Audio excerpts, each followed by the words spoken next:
한 주간 잘 보내셨습니까? 기쁨으로 보내셨습니까? 지난주 말씀을 기억하시며 보내셨습니까? 3부만 물어봅니다. 너무 당황하시네요. 지난주 우리가 비슷한 본문의 말씀을 가지고 우리 편견에 대한 이야기를 나누었습니다.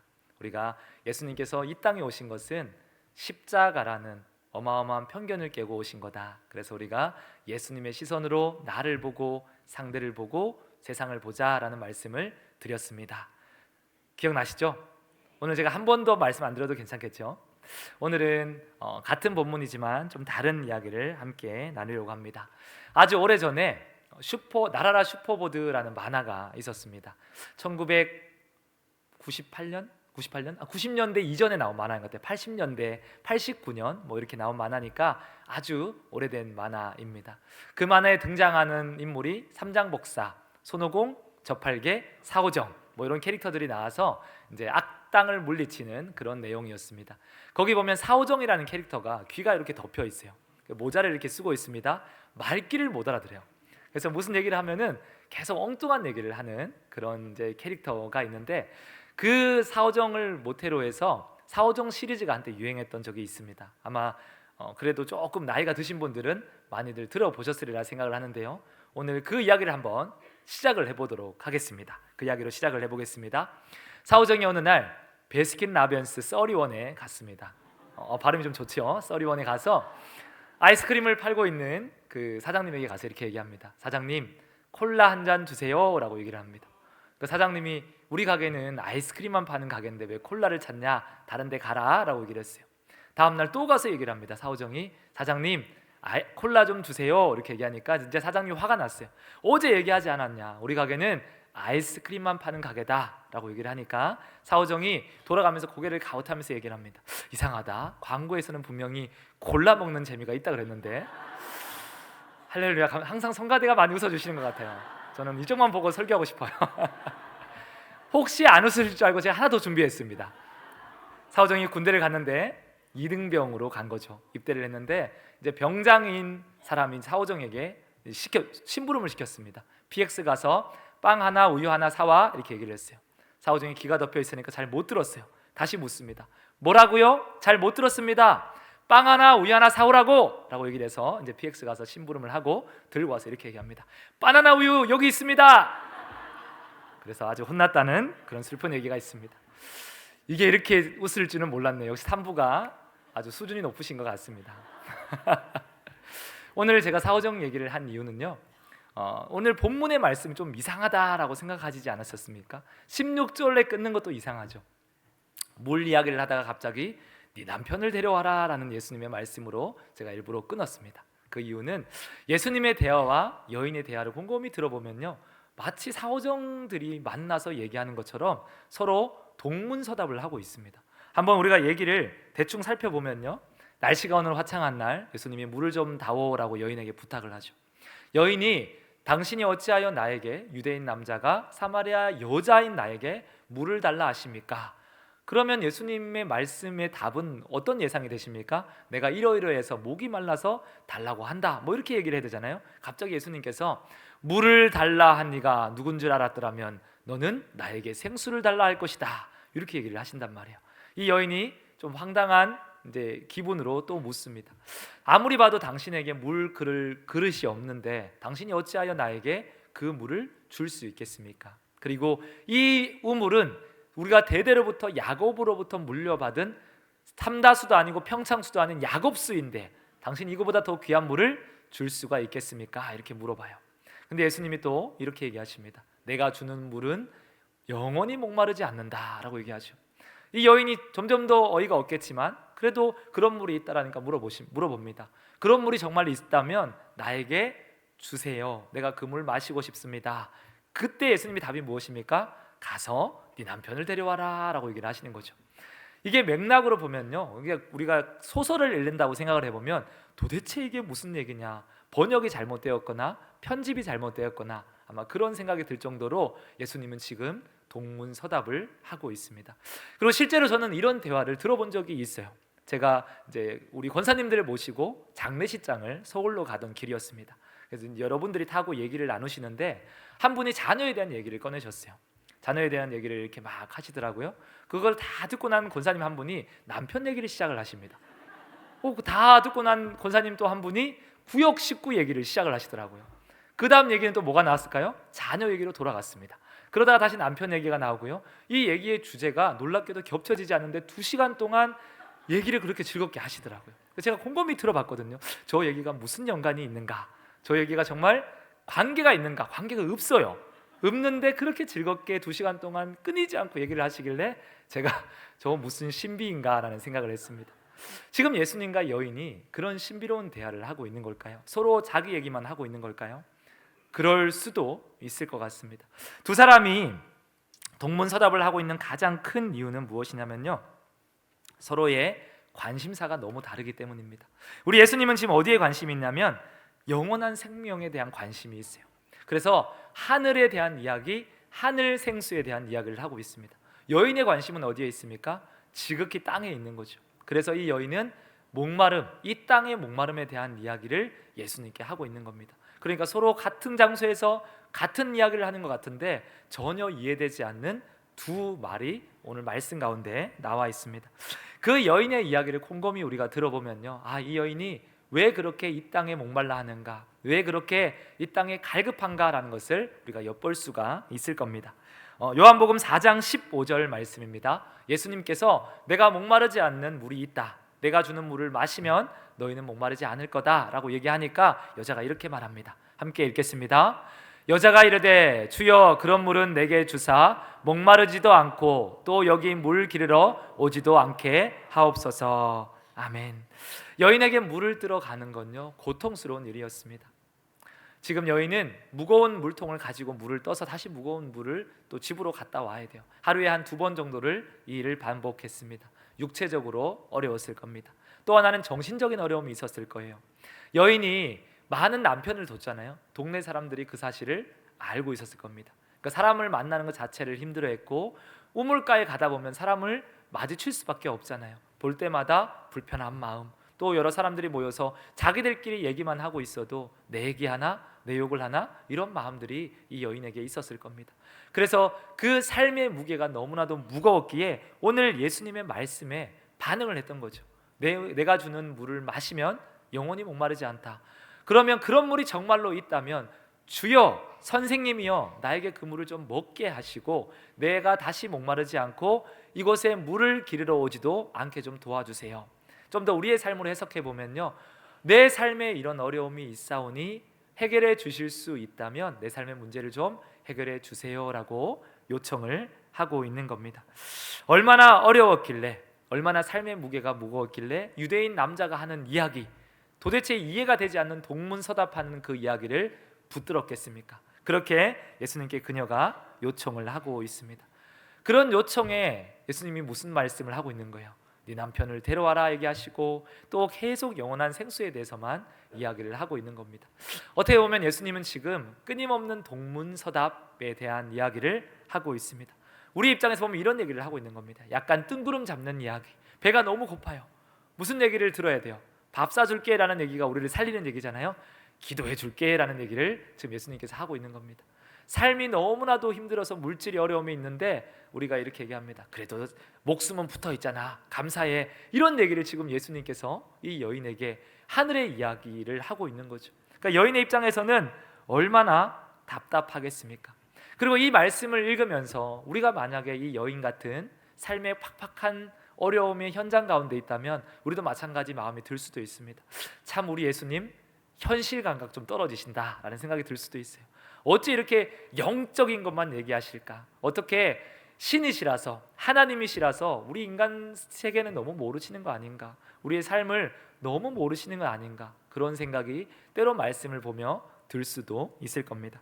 실제로 어느 날 목사님들이 성도님들의 삶을 너무 모른다 이런 얘기들이 또 있습니다. 어떤 목사님이 자기가 평생 목회만 하시다가 삶의 현장을 한번 나가보았더니 성도들이 너무 치열하게 사는 것을 보고 내가 너무 미안했다라는 간증을 했던 것을 제가 들은 적도 있습니다. 그럴지도 모르겠습니다. 저는 20대에는 직장 생활을 했습니다. 나름 열심히 살았습니다. 근데 이제 30대에 신앙을 시작하고 목회 현장에 있으면서 제가 직장 생활을 했던 시간보다 목회 현장에 있던 시간이 훨씬 더 많은 시간이 되었습니다. 그러니까 제 시선이 이런 성도님의 시선이라기보다는 어떻게 보면 목사로서의 바라보는 시선이 더 익숙하다라고 볼 수 있을 것 같습니다. 그런 시선으로 교회를 보고 성도를 보는 거죠. 그렇다 보니까 아쉬움이 있는 거죠. 조금 더 열심히 하면 좋겠고, 조금 더 열정적으로 예수님을 믿으면 좋겠고, 예배도 좀 잘 나오셨으면 좋겠고, 물론 우리 교회 말고 저기 옆에 있는 교회, 우리 교회 성도님들은 잘하고 계십니다. 할렐루야. 근데 그런 마음이 목사의 눈으로는 보이고 목사의 눈은 아쉬움이 있는 겁니다. 근데 실제로 성도님들의 삶의 현장으로 가보면 어떻습니까? 얼마나 치열한지 몰라요. 대충 사시는 분들 한 분도 안 계십니다. 제가 1월달, 2월달 우리 성도님들의 사업장 신방을 다니잖아요. 여러 군데 사업장을 봅니다. 근데 지금 전체 나라적으로 많이 경기가 어렵잖아요. 그렇다 보니까 어려운 사업장이 많이 있는 것 같습니다. 얼마나 힘들게 일하시는지, 얼마나 수고하시는지, 그 가운데 수고한 만큼 또 노력의 대가가 나오지 않잖아요. 그런 아쉬움과 그런 속상함이 우리 성도님들의 삶 가운데 있는 거고, 그 이야기를 들으면 저도 또 속상하죠.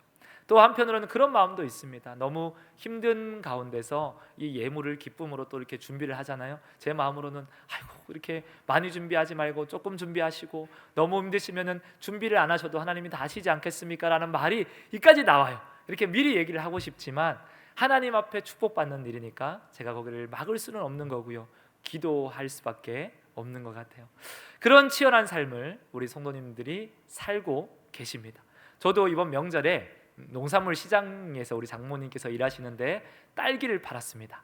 많이 판 건 아니고요. 잠깐 오전에 가서 바쁠 때 도와드린다고 나갔는데 얼마나 그 시장 안이 춥던지요. 딸기 팔다가 떨기만 하고 왔어요. 딸기는 제대로 하나도 못 팔고 떨고 춥다고 이렇게 서 있다가 그냥 돌아왔던 것 같아요. 그래서 이게 삶의 현장이구나. 이것이 치열한 성도님들의 삶의 현장이구나. 그런 생각을 좀 하면서요. 예배에 대해서, 예수님에 대해서는 열정이 없는 게 아니라 삶이 너무 무거워서 지침 가운데 있는 게 아닐까라는 생각을 한 번 더 해보는 시간이었습니다. 그런 상황 가운데 예수님이 여인을 찾아온 겁니다. 오늘 정말로 삶이 너무 힘들어서 남편이 5명이나 있었는데 남편 5이 나를 버린 거잖아요. 근데 이 물질의 문제 때문에 또 다른 남자를 만나서 이 남자에게 혹시라도 쫓겨날까 봐 내가 물이라도 떠야겠다, 지금 그 우물물을 가서 기르고 있는 여인의 마음이 얼마나 고통스럽고 얼마나 삶의 무게에 짓눌려 있겠습니까?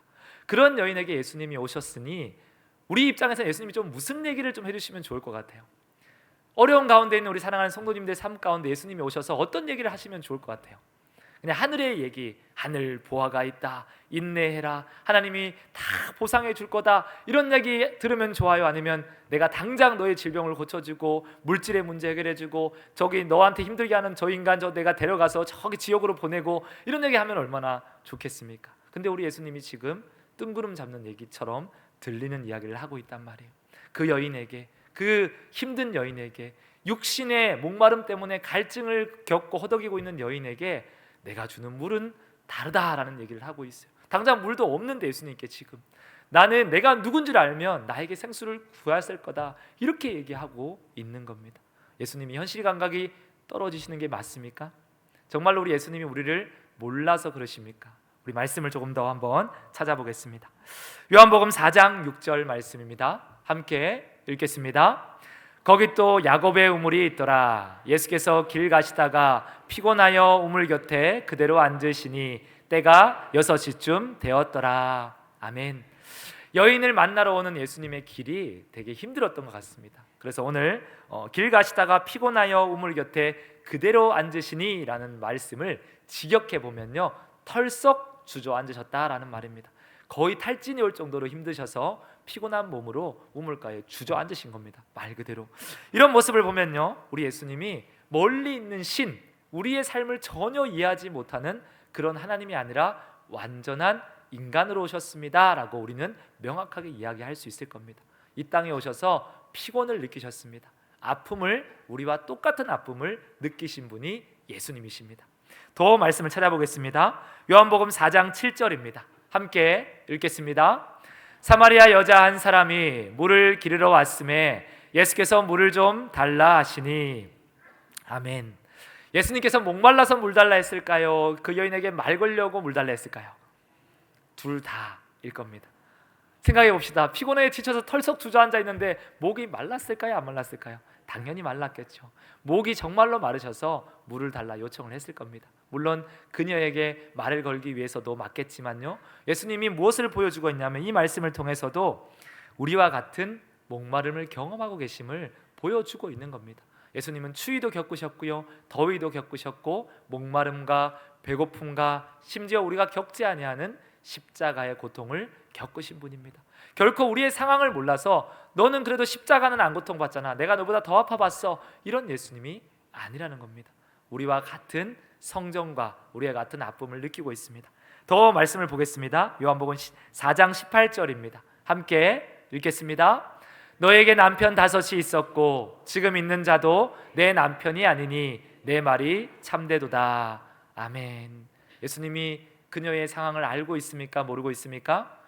너무나도 잘 알고 있습니다. 너무나도 몰랐으면 좋을 것 같은 깊은 속사정까지 예수님은 다 알고 있어요.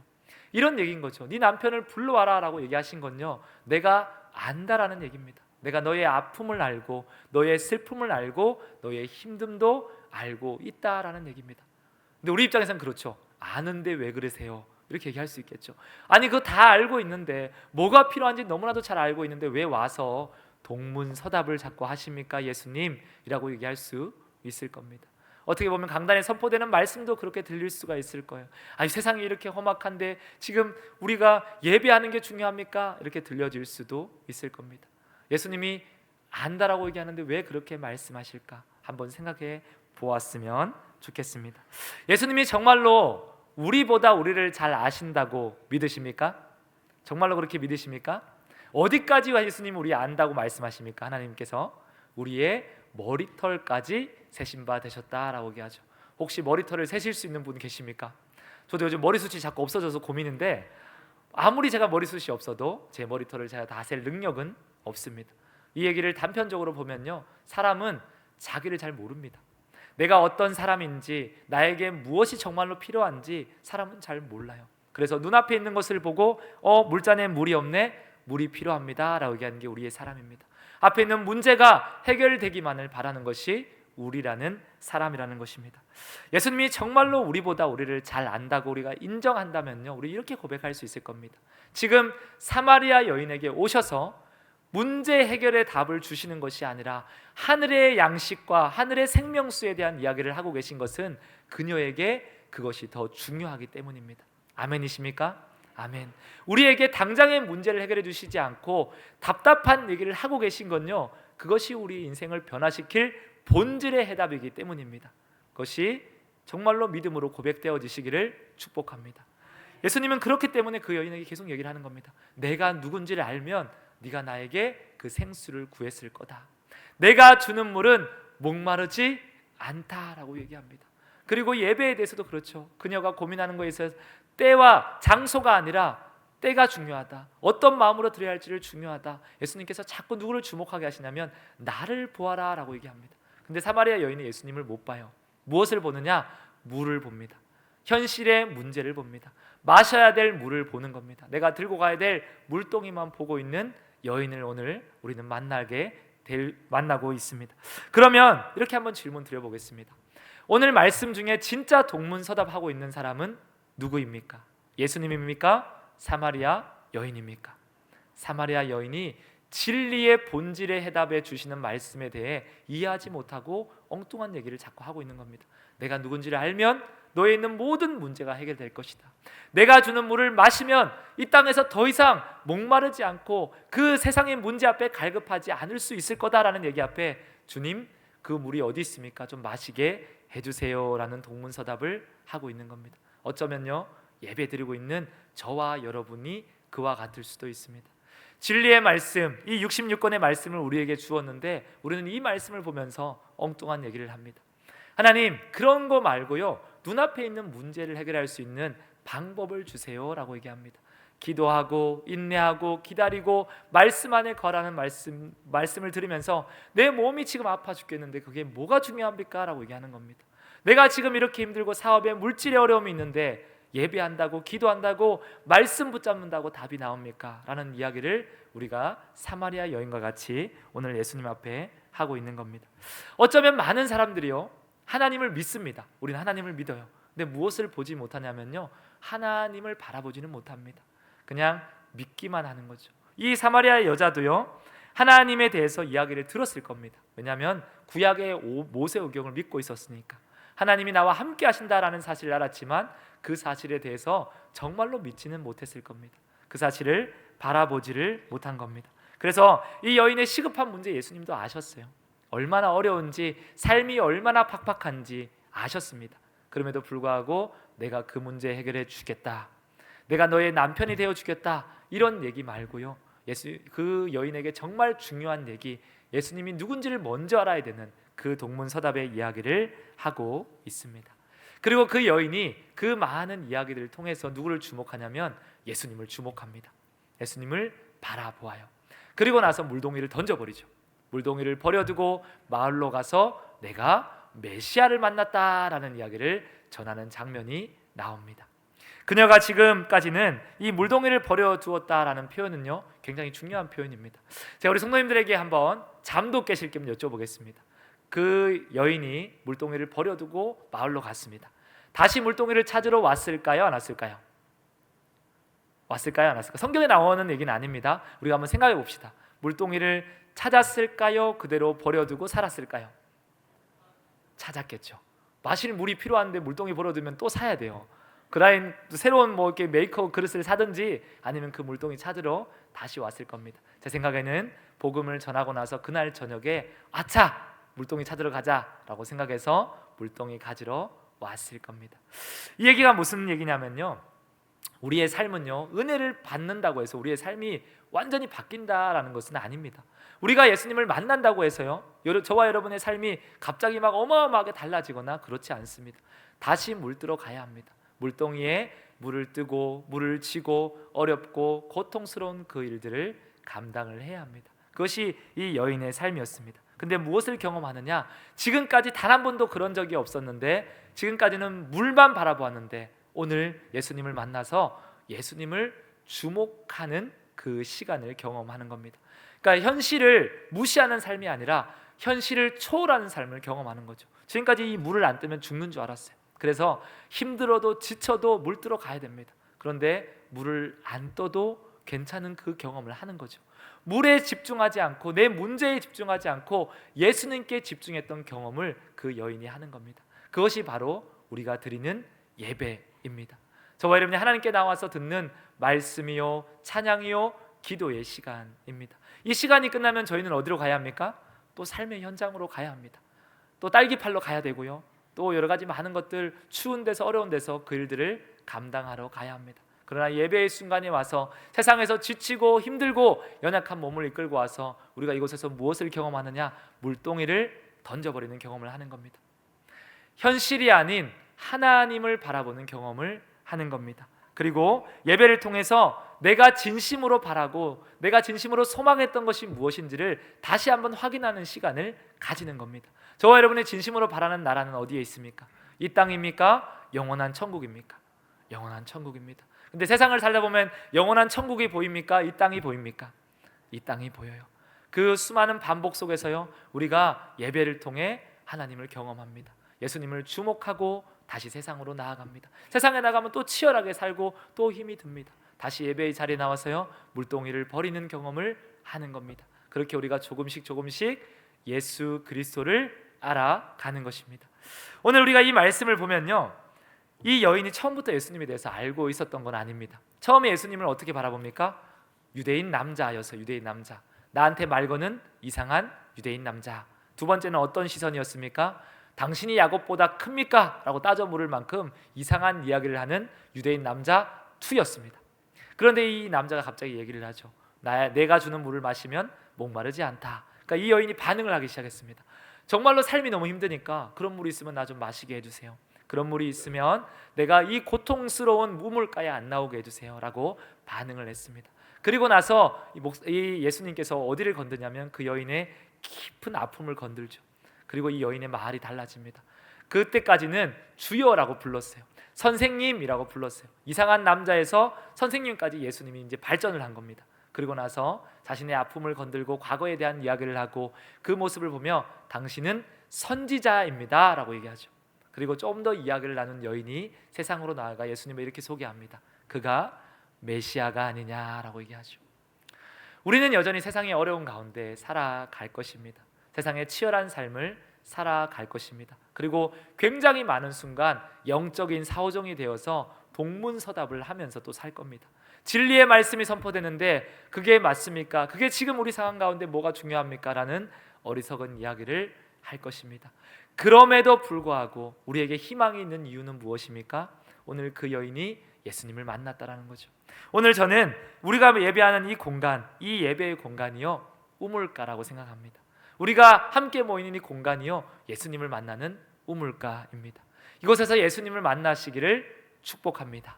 아멘. 예수님을 만나서 우리가 처음부터 어떻게 동문동답을 할 수 있겠습니까? 주님이 말씀하시는데 그런 생명수를 내가 알았으니, 주님이 메시아인 줄 알았으니 주시옵소서, 아멘 어떻게 얘기할 수 있겠습니까? 못하죠. 신앙의 차이도 다 다르고요, 우리의 연약함 분명히 있습니다. 그런 거 말고 눈앞에 있는 문제 주세요, 그런 얘기 하셔도 좋습니다. 우리가 떠나지 말아야 할 곳은 이 우물가입니다. 교회입니다. 말씀을 듣는 자리입니다. 그 여인이 또 무엇을 포기하지 않았습니까? 이 답답한 유대인 남자와 이야기하는 것을 포기하지 않았어요. 계속 주고받는 이야기 속에 이 여인 안에 있는 깊은 본질이 끄집어져 내어졌습니다. 그것이 또한 예배의 시간이고 말씀을 듣는 시간이고 우리 사랑하는 성도님들이 기도하는 시간입니다. 예수님과의 대화를 놓치지 않으시기를 축복합니다. 내가 비록 육신의 것을 구할지라도 기도의 자리에 있어야 합니다.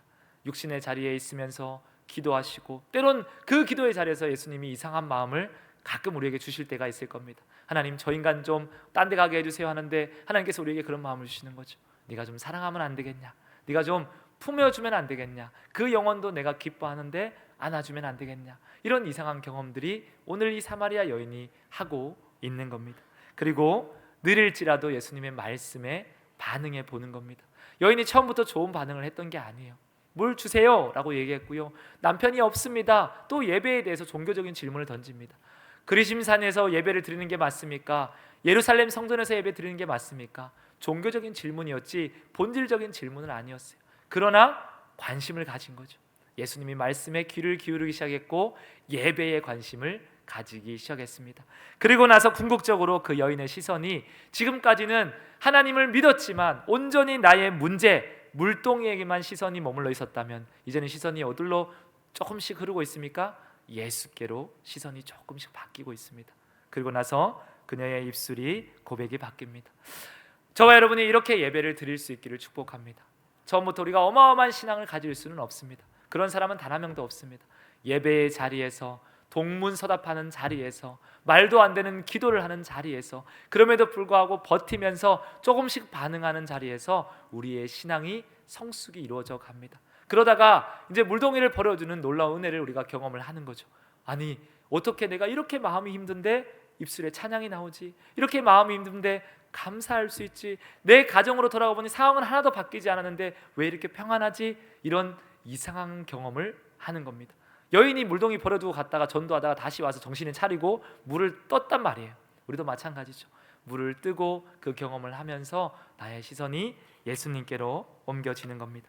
그리고 오늘 10절의 말씀을 이해하게 되는 겁니다. 우리 4장 10절 말씀을 한번 찾고 큰 목소리로 읽어보겠습니다. 예수께서 대답하여 이르시되 내가 만일 하나님의 선물과 또 내게 물 좀 달라 하는 이가 누구인 줄 알았더라면 내가 그에게 구하였을 것이요 그가 생수를 내게 주었으리라. 아멘. 아멘. 이 말씀이 얼마나 귀한 말씀인지 모릅니다. 내가 너에게 하나님의 선물을 줄 것인데 그 선물을 아는 자는 무엇을 할 수 있어요? 구할 수밖에 없어요. 더 구할 수밖에 없습니다. 더 하나님 많이 주세요, 많이 경험하게 해주세요 라고 구할 수밖에 없습니다. 오늘 말씀은 전하는 그가 누구인 줄 아는 자는요 또 구할 수밖에 없습니다. 두드리고 찾고 구하는 자에게 내가 주겠다라고 말씀을 하고 있습니다. 우물가, 교회라고 표현된 이 우물가는요, 교회는 주님과 우리의 세계가 만나는 곳입니다. 세상에 사는 우리, 이 땅에 관심만 가지고 사는 우리가 하늘의 세계를 가지고 하늘의 기쁨을 가지고 우리에게 찾아오신 예수님과 만나는 겁니다. 어떻게 처음부터 이해가 되겠습니까? 평행선을 달리겠죠. 동문서답도 하고 엉뚱한 얘기도 할 것입니다. 그런데 조금씩 그 하늘의 세계가 우리의 세계를 침투하면서 이 여인의 환경은 그대로였지만, 남편 5을 바꾼 역사는 그대로였지만, 이 여인의 삶은 바뀌었습니다. 이 여인의 가치관은 바뀌었습니다. 더 이상 나에게 주목하지 않고 예수님을 바라봅니다. 더 이상 물동이를 지는 삶이 아니라 예수 그리스도를 전하는 삶의 자리로 나아가고 있음을 우리가 보게 됩니다. 그리고 이렇게 지속적으로 예수님을 만나면서 시선이 옮겨지면요, 그때 이제 우리가 무엇을 할 수 있냐? 동문동답을 할 수 있는 겁니다. 한번 고백해 보겠습니다. 동문동답. 이상한 말이죠. 이것이 우리 입장에서 보면요, 아멘이죠. 아멘. 주님께서 말도 안 되는 말씀을 하시는데 그 예수님께 시선이 옮겨진 우리는요, 무엇을 할 수 있냐면 그때 희생을 할 수 있습니다. 때로는 헌신의 자리에 있을 수도 있습니다. 더 나아가서는요, 순교하는 사람도 나옵니다. 어떻게 그럴 수 있습니까? 가치가 바뀌었으니까. 예수님을 만나고 나니 더 이상 이전의 가치가 아니라 새로운 가치로 살아갈 수밖에 없는 겁니다. 그 자리가 이 예배의 자리입니다. 우리 사랑하는 성도님들이 이 예배의 자리를 누구보다 기뻐하시며 지키시기를 축복합니다. 이 자리에서 예수님과의 대화를 놓치지 않으시기를 축복합니다. 그 예수님과의 이해할 수 없는 동문서답의 대화 속에서 가끔 예수님 앞에 반응하는 은혜가 있으시기를 바랍니다. 그리고 언제까지나 세상에 머물러 있던 시선이 아니라 예수님께로 우리의 시선이 옮겨져서 예수님 앞에 물동이를 던져버리는 은혜의 경험이 쌓여갈 수 있기를, 그래서 은혜와 그를 아는 지식 안에서 자라가는 우리 성도님 되시기를 예수님의 이름으로 축원합니다. 아멘.